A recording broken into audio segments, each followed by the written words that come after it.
বাহ, কি সুন্দর একটা পরীক্ষা ছিল। আমি তো সামনের বছর আবার দেবো। সবাই আমাকে জিজ্ঞাসা করছে যে পরীক্ষা কেমন দিলাম, কিন্তু কেউ এটা জিজ্ঞাসা করছে না যে পরীক্ষা আমাকে কেমন দিল। কৃষ্ণনগরের জমের দুয়ারে আমাদের পরীক্ষা পড়েছিল 6 সেমিস্টার। 3 দিন ধরে রোদ ঝড় জল বৃষ্টি সবকিছু উপেক্ষা করে আমরা পরীক্ষা দিতে গেছিলাম। কত ঠেকা আমাদের, ফিজও আমরা দেবো, পরীক্ষা কষ্ট করে আমরা দিতে যাব। যাই হোক, ঢোকার সময় আবার অ্যাডমিট কার্ড দেখিয়ে ঢুকতে হয়। তো যারা এই অ্যাডমিট কার্ডটা দেখে তাদের কাছে আমার একটাই কথা বলার, যে আমার যদি পরীক্ষা না থাকে আমি কোন দুঃখে এই কলেজে পরীক্ষা দিতে আসবো।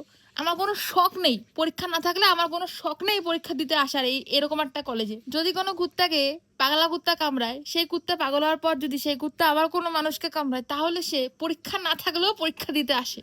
তো যাই হোক, পরীক্ষা হলো একটা উৎসবের মতো। এখানে মূলত নিজেদের ক্লাসমেট কে কে আছে এটা জানা যায়। সারা বছর যে সকল সুন্দরী মেয়ে এবং হ্যান্ডসাম ছেলেরা কলেজে যায় না, কলেজের চৌকাঠও পার হয় না, তারা পরীক্ষা দিতে ঠিকই আসে। আর এই হলো একমাত্র উৎসব যেখানে আমি ফিরতে চাই না। আমি চাই না এই উৎসব আমার জীবনে আবার ফিরে আসুক। তো যাই হোক, আবার দেখা হবে। ফলো আর সাবস্ক্রাইব যা যা করা যায় করে দেবেন।